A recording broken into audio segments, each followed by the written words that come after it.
జిల్లా BJP party జిల్లా secretary గారితో మనం ఉన్నాం. పోలే శాంతి గారు తిరువూరు నియోజకవర్గంలో స్థానికంగా తిరువూరు నియోజకవర్గ పరిధిలో పార్టీ బలోపేతానికి ఏ విధంగా కృషి చేస్తున్నారు.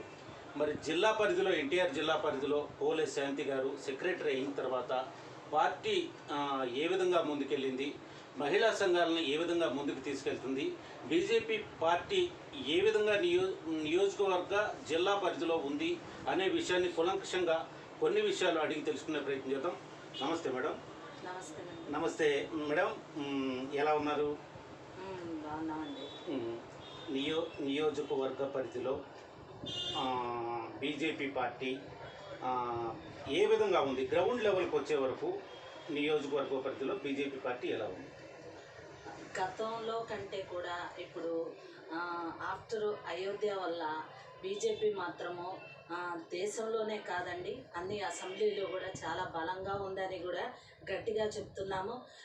ఎందుకు అంటారా, 550 సంవత్సరాల క్రితము జరగని ఒక మహోత్తర కార్యక్రమాన్ని మన ప్రీతం ప్రధాని నరేంద్ర మోడీ గారి చేతుల మీదుగా అయోధ్యని రామ జన్మభూమి నిర్మించడం వల్ల కూడా ప్రతి పేదవాడే కానీ కుల మత తేడాలు లేకుండా కూడా ప్రతి ఒక్కరిని భాగస్వామ్యంతో ఇది ఒకటి బాగా గమనించాలి. ఎందుకంటే ఇది ఏ ప్రభుత్వ సొమ్ముతో కూడా కట్టింది కాదు, ఏది కాదు, ప్రజలు మెచ్చి ఎందుకు మాకు మనకి భారతదేశంలో రాముడు ఎంత ముఖ్యమన్నది అందరికీ తెలుసు.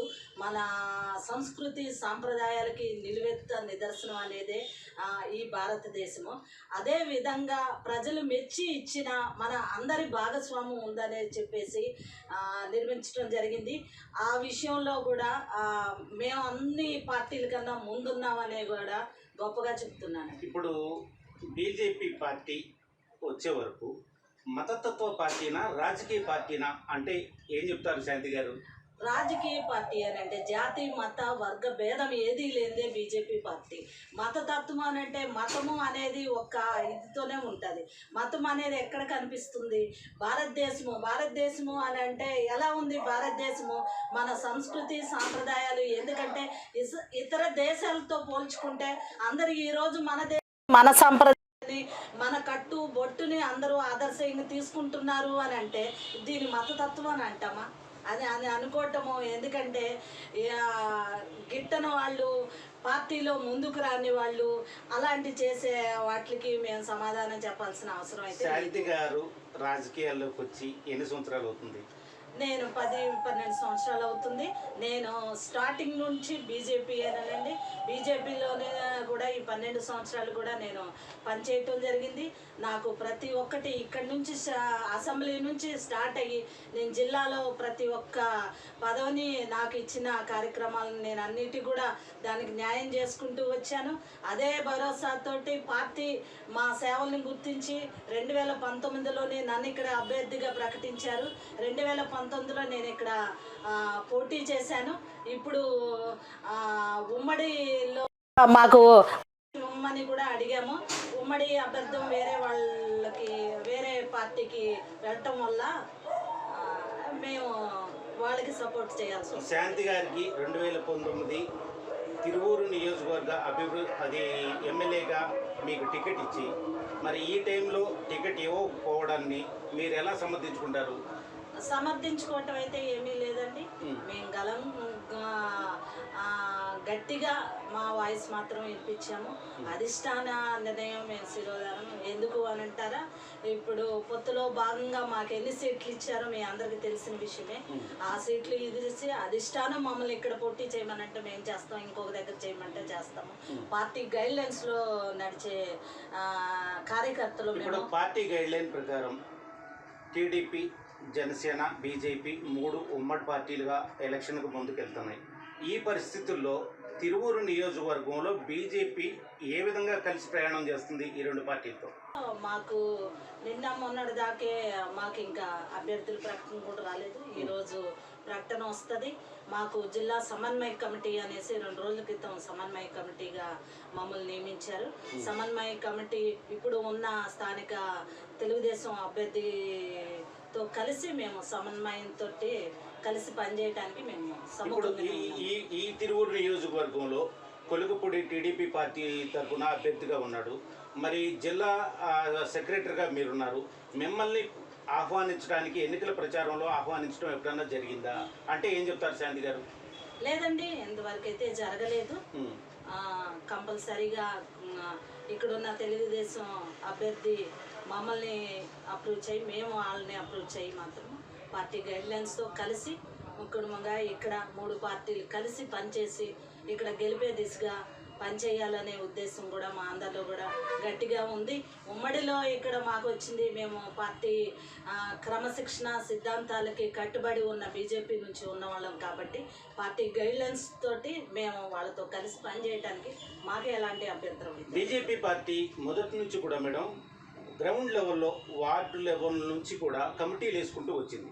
అవునండి. ఇప్పుడు ఎన్టీఆర్ జిల్లాలో ఆ విధమైన కమిటీలు జిల్లా మొత్తం వేయడం జరిగిందా? ఏమన్నా మిగిలిపోయిన మండలాలు ఏమన్నా ఉన్నాయా? లేదండి, మొత్తము 99% మాత్రము బూత్ కమిటీలన్నీ కూడా శక్తి కేంద్రాలన్నీ కూడా కంప్లీట్ చేసుకొని మేము ఎన్నికలకు సిద్ధంగా ఉండి మేము ముందుకెళ్ళటం జరిగింది. మా ప్రపోజల్ అన్నీ కూడా జిల్లాకి, కేంద్రానికి, రాష్ట్రానికి అన్నీ పంపించడం జరిగింది. అదేవిధంగా అవి పరిశీలన తీసుకొని కూడా ఉమ్మడిలోని మాకున్న క్యాడరు, మాకున్న ఇది గతంతో పోలిస్తే మేము ఇప్పుడు చాలా తెలుగుదేశం పార్టీ కన్నా మేము ముందున్నామనే జనసేన కన్నా కూడా ముందున్నామనే కూడా ఘనంగా చెప్పుకోగలుగుతున్నాం. ఏ విధంగా టీడీపీ జనసేన కంటే మేమే ముందున్నాం అనే విషయంలో ఏది గ్రౌండ్ లెవెల్లో కమిటీలు వేయటంతోనా, లేకపోతే పార్టీ పరంగా బలోపేతమైందని చెప్తున్నారా శాంతి గారు?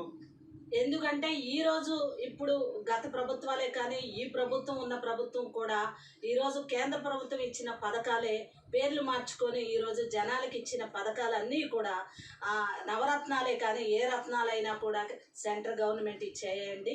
ఎందుకంటే భారతదేశంలో 106 పథకాలు ప్రవేశపెట్టిన మన ప్రీతం ప్రధాని నరేంద్ర మోడీ గారు ఆంధ్ర రాష్ట్రానికి 18 పథకాలు ఇచ్చారు. 18 పథకాలు కూడా ప్రతి ఒక్క ఇంప్లిమెంటు కూడా ఇప్పుడున్న గవర్నమెంటు పేర్లు మార్చుకొని వాళ్ళ కింద ఇది ఉన్నవి. ఆ పథకాలన్నీ కూడా మావి అని మేము చెప్పటానికి వికసిత్ భారత్ వల్ల మేము ప్రతి గ్రామంలోని బూత్ స్థాయిలో ప్రతి గ్రామంలోని ప్రతి పేదవాడికి కూడా ఈ వికసిత్ భారత్ వల్ల ఇవన్నీ సెంట్రల్ ఇంప్లిమెంట్. ఎందుకంటే అందించే సంక్షేమ పథకాలు కేవలం కేంద్ర ప్రభుత్వం ఇచ్చే పథకాలే పేర్లు మార్చుకొని ఏపీ ప్రభుత్వం ఇచ్చేస్తుంది అనే విషయాన్ని శాంతి గారు చెప్తున్నారా? బలంగా చెప్తున్నాను. ఇప్పుడున్న పథకాలన్నీ కూడా వీళ్ళు ఏ పథకాలు ఇచ్చాయని కూడా అవన్నీ సెంట్రల్ గవర్నమెంట్ ఇచ్చే పథకాలే. సెంట్రల్ గవర్నమెంట్ ఇచ్చే పథకాలకి మీరు పేరు మార్చుకొని పెట్టుకుంటున్నారు. ఉచిత రేషన్ గత 2 సంవత్సరాలుగా ఆఫ్టర్ కరోనా తర్వాత కూడా ఇస్తున్నారు. అది ఉచిత రేషన్ కూడా జనాలకి వెళ్ళట్లేదు. మరి ఎందుకంటే గోడాలలో పందికొక్కులు తిన్నాయి, రేషన్ అందలేదు అదే అని చెప్తున్నారు. అన్ని వేల టన్నులు కూడా పందికొక్కులు ఎలా తిన్నాయో కూడా మేము కూడా తెలుసుకోవాల్సింది. ఈ సభాముఖంగా మిమ్మల్ని కూడా మేము అడుగుతున్నాము. ఇప్పుడు మనకు ఎన్టీఆర్ జిల్లా పరిధి నుండి వచ్చే వరకు జిల్లా సెక్రటరీగా ఉన్న మీరు నియోజకవర్గాల పరంగా, జిల్లా పరంగా మహిళలతో ఎంతవరకు మమేకమై ఉన్నారు? బీజేపీ పార్టీని ఒక మహిళగా మీరు ఎంతవరకు ముందుకు తీసుకెళ్ళగలిగారు అంటే ఏం చెప్తారు? ఖచ్చితంగా అండి, నేను ఎప్పుడు మహిళలతోనే, నేను ఆల్రెడీ మహిళా సంఘాల్లో నుంచి వచ్చిన వ్యక్తిని. ఎందుకంటే చుట్టుపక్కల ఉన్న మహిళలు, జిల్లాలో ఉన్న మహిళలు అందరూ కూడా చాలా ఆదరిస్తారు. మహిళా సమస్యలతో నేను ఎప్పుడు నిరంతరము వాళ్ళకి ఎప్పుడు కూడా అందుబాటులో ఉంటాను. ఈ నియోజకవర్గంలో ఉంటాను, జిల్లాలో ఉంటాను. ఇప్పుడు మనకు ప్రీతం ప్రధాని నరేంద్ర మోడీ గారు 33% మహిళా రిజర్వేషన్ వచ్చాక కూడా పార్టీలో కూడా మునుపెన్నడూ విధంగా మహిళా సంఖ్య, మహిళా విభాగం, మహిళలకి ముందుకు తీసుకుపోయే దిశగా మమ్మల్ని చూసి అన్ని పార్టీలు నేర్చుకుంటున్నారండి. ఎన్టీఆర్ జిల్లా సెక్రటరీగా, బీజేపీ సెక్రటరీగా ఉన్న శాంతి గారు నియోజకవర్గంలో ఎస్సీ, ఎస్టీ, బీసీ మైనార్టీల సమస్యల కోసం పోరాడిన సందర్భాలు ఏమైనా ఉన్నాయా అంటే ఏం చెప్తారు? విద్యుత్ పెంచినందుకు, కరెంట్ ఆఫీసు ముందు ధర్నాలు చేయటం ఏంటి, మహిళా సంఘాల్లో కూడా ఉన్న ఇక్కడున్న స్థానిక నాయకులు వాళ్ళని ఇబ్బంది పెట్టి ఆ ప్రభుత్వంలో ఉన్నారు ఈ ప్రభుత్వంలో ఉన్నారన్న మహిళా సమస్యలు చాలామంది నా దృష్టికి తెచ్చారు. అలాంటి వాళ్ళని నేను అధికారులతో మాట్లాడటం కానీ ఇతరపై అపోజిషన్ ఉన్న నాయకులతో కూడా మాట్లాడటము, ప్రతి రైతులకు కూడా రావాల్సిన బకాయిలు కానీ అవి కానీ ప్రతి నిత్యం మేము జన్మలోనే జనాల్లో పనిచేయటం వల్ల ప్రతి ఒక్క సమస్య కూడా మా దృష్టికి వస్తుంది.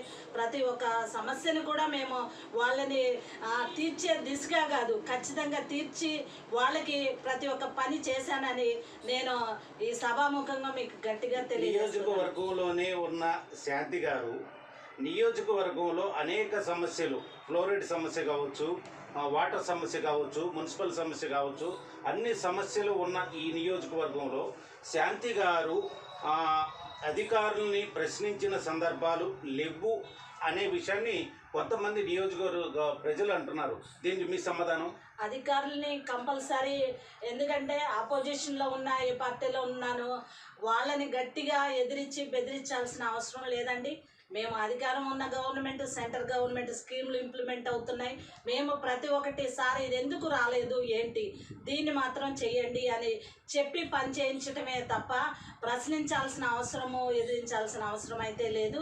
భారతీయ జనతా పార్టీకి ఒక సిద్ధాంతం ఉంది, పని మనము బలంగా కింద ఉన్న జనాలకి మనం పని చేయటమే తప్ప కోట్లాడి వేరే పార్టీలాగా పార్టీ ఆఫీసులు తగలబెట్టుకొని జనాలను కొట్టుకుంటూ కండవలు మార్చుకొని ఈరోజు పార్టీలని భ్రష్టు పట్టించే అలాంటి పార్టీలో మేము ఉండలేదండి. ప్రపంచ దేశాలన్నీ కూడా భారతీయ జనతా పార్టీని చూస్తున్నారు. అలాంటి గొప్ప నరేంద్ర మోడీ గారి సారథ్యంలో మేము ఒక సైనికులుగా పనిచేస్తున్నాం అన్నది మాకు చాలా సంతోషం. పరోక్షంగా ఉమ్మడిలోనే కొంచెం విమర్శ చేస్తున్నారు అనుకుంటా. ఉమ్మడి అనేవి కాదండి, పార్టీ ఆఫీసులు దహనం అంటే మరి పరోక్షంగా శాంతి గారు విమర్శించేది ఎవరినో. జరిగిన పరిణామాలన్నీ జనాలకి తెలుసు. ఎందుకంటే పార్టీలు మారొచ్చు, వ్యక్తులు మారుతారు అన్నారు. కండవలు మార్చుకొని అధికారాల కోసం వెళ్ళే వాళ్ళ ఇదిని బట్టి నేను మాట్లాడుతున్నాను. వెళ్ళేవాళ్ళు వెళ్ళాలి, జనాలు నష్టపరచొద్దు. ఏదైనా పార్టీ అంటే కన్నతల్లి లాంటిది. ఏ కొడుకుతో పని ఉంటే ఆ కొడుకు పని చేయాలి. రాబోయే ఎలక్షన్లో శాంతి గారు ఫైర్ బ్రాండ్ అవ్వబోతున్నారా? ఖచ్చితంగా ప్రజా సమస్యల మీద మేము ఎప్పుడు కూడా ముందడుగులోనే ఉంటాము. ఏ పార్టీలకి మేము వెనక ఇదిలైతే లేదు. ప్రజా సమస్యల మీద మా పోర్ అనేది మాత్రం నిరంతరం జరిగే ప్రక్రియ. శాంతి గారికి బీజేపీ పార్టీలో ఇన్స్పిరేషన్ ఎవరు అంటే ఏం చెప్తారు? నాకు మా గురువు గారు చిగురుపాటి కుమారస్వామి గారి ఇన్స్పిరేషను. అలాగనే నాకు ఎప్పుడు వెనకుండి ఆప్తులుగా మమ్మల్ని ప్రతి ఒక్కటి కూడా ముందు ఇలా చేయాలి అలా చేయాలి అని చెప్పేసి మైనార్టీ మోర్చా రాష్ట్ర అధ్యక్షులు షేక్ బాజీ గారండి. అలానే మాకు ప్రతి ఒక్క పని చేయడానికి మా రాష్ట్ర అధ్యక్షురాలు తెలుగింటి ఆడపడుచు, మనకి జిల్లా ముద్దుబిడ్డ అయిన ఆవిడ ఆమె ఆధ్వర్యంలో మేము పనిచేయటం చాలా సంతోషం. పురంధరేశ్వరి గారి ఆధ్వర్యంలో ఖచ్చితంగా అదేగా మీరు చెప్పబోయేది. అవునండి. పురంధరేశ్వరి గారు బీజేపీ పార్టీలో అధ్యక్షురాలిగా ఏపీ అధ్యక్షురాలిగా వచ్చిన తర్వాత పార్టీ పరిణామం ఏ విధంగా ఉంది అంటే శాంతి గారు ఏం చెప్తారు? బ్రహ్మాండంగా ఉందండి. గతంలో కంటే పార్టీ గతంలో పోటీ చేయడానికి జనాలు ఈరోజు ఒక్కొక్క అసెంబ్లీ నుంచి 10 మంది 20 మంది మేము పోటీ చేస్తాము, బీజేపీకి మేము ఉంటాము అని చెప్పేసి అన్ని పార్టీల నుంచి ఇతర ఎన్ఆర్ఐల దగ్గర నుంచి కూడా వచ్చినాయి. ఇది అని అంటే మా రాష్ట్ర అధ్యక్షురాలు పురంధేశ్వరి గారు గట్టిగా పనిచేస్తున్నట్లెక్కే కదా. నియోజకవర్గంలో బీజేపీ, జనసేన, టీడీపీ ఉమ్మడి కూటమిలో కొలికపూడిని గెలిపించడానికి శాంతి గారు ముందుకెళ్తున్నారా? ఖచ్చితంగా వెళ్తాను. నా ఉమ్మడి అభ్యర్థి తెలుగుదేశం పార్టీ గౌరవనీయులు కొలికపూడి శ్రీనివాసరావు గారికి బీజేపీ తరఫున మా సంపూర్ణమైన మద్దతు మేము తెలియజేస్తాము. పార్టీ గైడ్లైన్స్లోనే పనిచేస్తాము. ఇప్పుడు నియోజకవర్గంలో కూటమి అభ్యర్థి గెలుస్తారా, గెలుపు అవకాశం ఉందా అంటే ఏం చెప్తారు శాంతి గారు? ఖచ్చితంగా గెలుస్తారు అనేది నేను బలంగా చెప్తాను. ఎందుకంటే గతం నుంచి గెలిచిన వాళ్ళందరూ వలస వచ్చి గెలిచిన వాళ్ళే. ఎందుకంటే ఇప్పటికీ ఇక్కడ ఉన్న స్థానిక మొన్న గెలిచిన ఎమ్మెల్యే కూడా వలస వచ్చిన వాళ్ళు గెలిచారు. ఎందుకంటే ఈ 70 ఏళ్ల చరిత్రలో కూడా వలస వచ్చిన వాళ్ళకి ప్రయారిటీ ఎక్కువ ఉందేమో మేము అనుకుంటున్నాము. ఆ విధంగా జనాలందరూ కూడా ఇక్కడ ఎందుకంటే మనుషులు కండవలు మార్చారేమో కానీ అదే స్కూల్ నుంచి వచ్చిన మనుషులే ఇద్దరు పోటీ చేసేది జనాలందరికీ తెలుసు. అందుకనే శ్రీనివాసరావు గారి గెలుపు ఖచ్చితమని నేను చెప్తున్నాను. వలస అనే పదాన్ని శాంతి గారు వాడారు కాబట్టి 9 టీవీ నుంచి క్వశ్చన్ చేస్తున్నాం. మేడం, స్థానికత అనే విషయాన్ని మీరనే అవతల వ్యక్తి, ఏది అధికార పార్టీ నుండి అభ్యర్థిగా ఉన్న వ్యక్తి స్థానికత అనే విషయాన్ని బయటికి తీసుకొస్తుండు. ఈ వలస అనే పదాన్ని మీరే ఉచ్చరించారు. ఈ పరిస్థితుల్లో స్థానికతకి నియోజకవర్గ ప్రజలు పట్టం కట్టే అవకాశం లేదంటారా? లేదు అని ఉంది అని చెప్పటానికి స్థానికంగా 3 సార్లు ఇక్కడే ఎమ్మెల్యే గెలిచి ఓడిపోయారు. మరి ఎందుకు ప్రజలకు పట్టం కట్టలేదని అడుగుతున్నాను నేను. స్థానికులే కదా, ఎక్కడో వలస వచ్చిన వాళ్ళకి ఎందుకు ఇచ్చారు అని అంటే జనాలు ఒక మనిషిని వద్దు మాకు అభివృద్ధి కావాలని ఇప్పటిదాకా వచ్చిన వాళ్ళని గెలిపించారు. అలాగనే కొలిగిపూడి శ్రీనివాసరావు గారు కూడా గెలవచ్చు కదండి. స్థానికత్వం ఈరోజు స్థానికత్వం వచ్చిందా? ఇన్నాళ్ళు స్థానికత్వం మీద ఎందుకు గెలవలేదంటారు? 15 సార్లు ఎలక్షన్ జరిగినాయి ఇంతకుముందు. 15 సార్లు కూడా స్థానికత అనే వాళ్ళు ఎవరూ లేరు. వాస్తవంగా అంతా బయట నుంచి వచ్చిన వాళ్ళే. అయితే 30 సంవత్సరాలుగా స్థానికంగా నేనే ఇక్కడే ఉన్నాను, ప్రజల సేవలోనే ఉన్నాను. కేవలం పార్టీ మారేనే తప్ప ప్రజల సేవలోనే ఉన్నాను.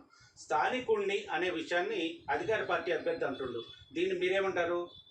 మేము దాన్ని ఖండిస్తున్నాను అండి. స్థానిక 30 సంవత్సరాలు ఉండొచ్చు. నేను పుట్టి నాకు 40 సంవత్సరాల నుంచి నేను ఇక్కడే ఉన్నాను. 30 సంవత్సరాలు ఉంటాం కాదు. ఏ ప్రజలకి ఏమి చేశారు ఇంతవరకు? ఒక 30 సంవత్సరాలు సర్వీస్ చేసి కనీసం ఇక్కడ ఒక మహిళా కాలేజ్ కానీ ఒక ఇండస్ట్రీ కానీ బడుగు బలహీన వర్గాలకి ఈరోజు ఏమీ నోచుకోలేదు అని అంటే దళితులు ఇంకా వెనకబడి ఉండటానికి కారణం ఏంటంటే ఇక్కడ అదే పార్టీ నుంచి అది నాయకుడు కూడా ఇక్కడ జనంలో లేకపోవటం కూడా వాళ్ళ విజ్ఞతకే వదిలేస్తున్నారు. ఇప్పుడు ఉమ్మడి కూటమిలో కొలికపూడి శ్రీనివాసరావు గారిని అభ్యర్థిగా నిలబెట్టిన తర్వాత రేపు మీరనే విధంగా ఇక్కడ ఉమ్మడి కూటమి అభ్యర్థి గెలవడం జరిగితే ఎస్సీ ఎస్టీ బీసీ మైనార్టీలకు 15 దఫాలుగా జరగని న్యాయం ఇప్పుడు జరిగే విధంగా బీజేపీ జనసేన కూటమి ఈ అభ్యర్థిని ఒత్తిడి చేయగలదా? న్యాయం జరిగే విధంగా ముందుకు తీసుకెళ్ళరా? శాంతి గారు దానికోసం పోరాటం చేస్తారా? ఖచ్చితంగా అండి. ప్రజల కోసమే మేము పోరాటం అనేది మొదలు పెట్టాము. ఆయన గెలిచినా ఆయన ఓడిపోయినా ప్రజల్లో మాత్రం వాళ్ళకి న్యాయం చేయటంలో మేము ఎప్పుడూ ముందుగానే ఉంటామని చెప్తున్నాను. ధన్యవాదాలు మేడం. ఇది పరిస్థితి. శాంతి గారు క్లుప్తంగా చెప్తున్నారు. ఎస్సీ ఎస్టీ బీసీ మైనార్టీల కోసం కొలికపూడి శ్రీనివాసరావు గారిని అభ్యర్థిగా నిలబెట్టిన ఈ నియోజకవర్గంలో అతను గెలుపు తర్వాత ఎస్సీ ఎస్టీ బీసీ మైనార్టీలకు న్యాయం జరిగే విధంగా మేము ఒత్తిడి తీసుకొస్తాం. ఎస్సీ ఎస్టీ బీసీ మైనార్టీలకు న్యాయం జరుగుతుంది. నియోజకవర్గంలో ఉన్న సమస్యలను తీర్చడం కోసం ఉమ్మడి పార్టీగా ముందుకెళ్తాం. రేపు జరగబోయే ఎలక్షన్లో పూర్తిగా ఫైర్ బ్రాండ్గా నియోజకవర్గంలో తిరిగి ఉమ్మడి పార్టీ అభ్యర్థిని గెలిపించడం కోసం బీజేపీ తరఫున పూర్తిగా సపోర్ట్ చేస్తున్నామని చెప్పి శాంతి గారు చెప్పడం జరుగుతుంది. ఎలక్షన్ తర్వాత మరి ఏం జరుగుద్ది అనే విషయాన్ని వెయిట్ అండ్ సీ. నమస్తే.